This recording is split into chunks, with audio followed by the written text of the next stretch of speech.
Welcome to the Deep Dive, where we unpack fascinating sources and really pull out those crucial bits of knowledge.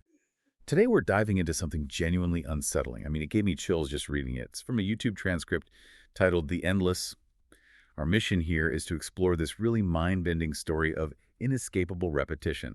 We'll look at how this person, Alex, grapples with a reality that just defies all logic and, what that might tell us about the human psyche when it's under truly extreme stress. Yeah, what's really fascinating, I think, is how the narrator, Alex, as they call themselves, how they process something that's just completely inexplicable. You'll hear them go from this detached observation Mm-mm. right down into this profound terror, and it's marked by these really specific, unsettling details that make this whole endless thing feel incredibly real. Horrifically real, actually. Okay, yeah, let's get into that. So Alex wakes up. The bedroom seems pretty normal at first glance, right? But what are those first clues? Yeah. Those little things that hint something is really, really off. Well, the initial details seem almost mundane, but they turn eerie fast. Alex mentions anxious beige walls, which is already a weird description, isn't it? Anxious beige, yeah. Right. And thick, drawn, velvet-like curtains, a bedside table with this glass of murky water, and a book, but the title's unreadable. But what's really striking is the reaction. It's not panic, it's observation. Alex notes dust motes dancing in the single shaft of light and literally thinks, particulate suspension in a stagnant atmosphere.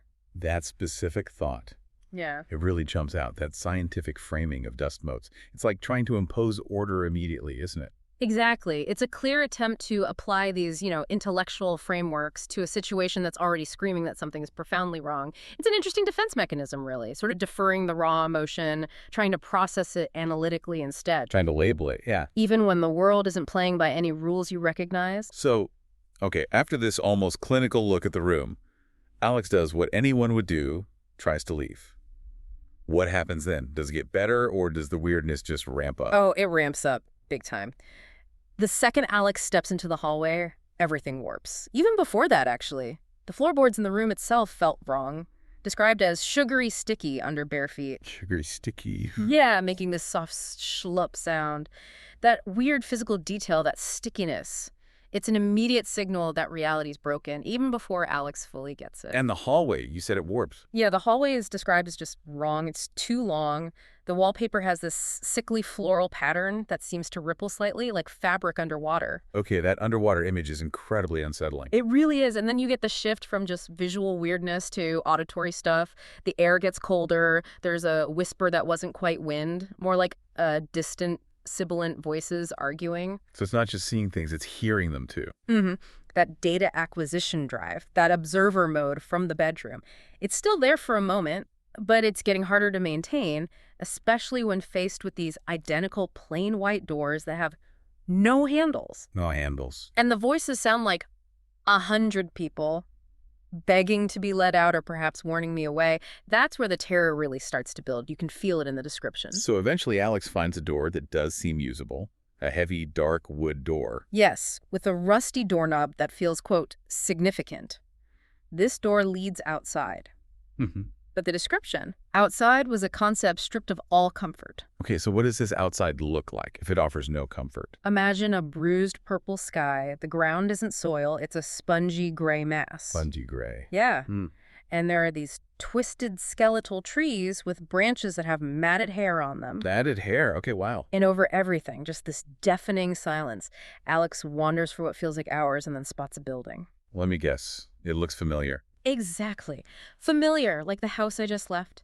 The same anxious beige walls, the chipped paint on the torch railing, even a faint coppery smell. Okay, this is where it gets really disturbing, isn't it? What does it even mean if outside just leads you back to the same place? This is the moment, the big, terrible aha moment for Alex. That intellectual shield just shatters. Realizing the house isn't just like the one they left, it is the one they left. It's devastating. So Alex pushes the front door open, goes back in, And is back in the hallway. straight back into the long, rippling hallway, which leads, of course, back to that same dark wooden door. And the awful truth hits. Unless outside was inside, unless there was no out. Wow. That's the discovery of the endless loop. Alex calls it a Mobius strip of sheer, unadulterated horror. A Mobius strip. Like that loop with only one side. Precisely. If you trace it, you never cross an edge. You just keep going on the same surface forever. It perfectly captures that feeling of being trapped with no actual outside to escape to. It's all the same horrifying inside. So that was the first loop.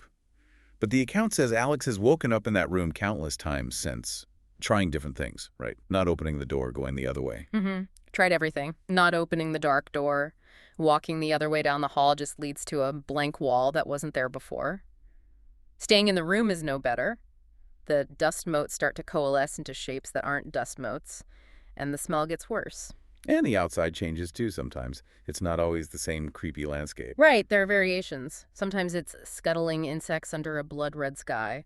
Another time, reflective black glass stretching to an unseen horizon with distorted versions of myself walking just out of sync. Oh, that's chilling. Distorted versions. And once, the trees weren't skeletal, they were immense, silent figures. Sobbing. So the repetition isn't even exact. It varies, but it's always awful. Exactly, and that's what's so striking. The repetition, despite the variations, seems to intensify the psychological torment. It's not predictable enough to adapt to, but it's repetitive enough to crush hope. The text says the memory of the real world is fading. It's being overwritten by the elements of the loop. Like the loop is becoming the only reality. Pretty much. And those whispers Alex heard, they change too. They shift from pleas to chanting repetitive, monotonous phrases. Yeah. And sometimes, chillingly, they incorporate Alex's own name, stretched and distorted like taffy. Using the name, that feels personal, like the loop is aware. It definitely feels that way reading it. That struggle Alex had initially to maintain observational detachment, it becomes totally futile. Terror is described as a physical weight. And the loops themselves seem to be getting faster, tightening quicker. Sometimes Alex doesn't even make it outside before the hallway just warps back on itself. It's like the escape route is shrinking. Or the trap is becoming more efficient. It shows how the mind, when it can't find an external anchor, can kind of turn its own processes into a form of torture. And in the most recent loop Alex describes, there's another change. Something small, but significant. Yeah, really subtle detail. The bedside glass, remember the murky water? Yeah. Well, in this latest loop, it's empty now, just empty. And this small change, a new detail in the endlessly repeating pattern, it makes Alex wonder what other small changes are happening, what's accumulating, loop after loop. That's a terrifying thought. What is accumulating? It really raises the question, doesn't it? What do these tiny, insidious shifts mean? Are they leading somewhere? Is the reality breaking down, or is it Alex's sanity? Or both?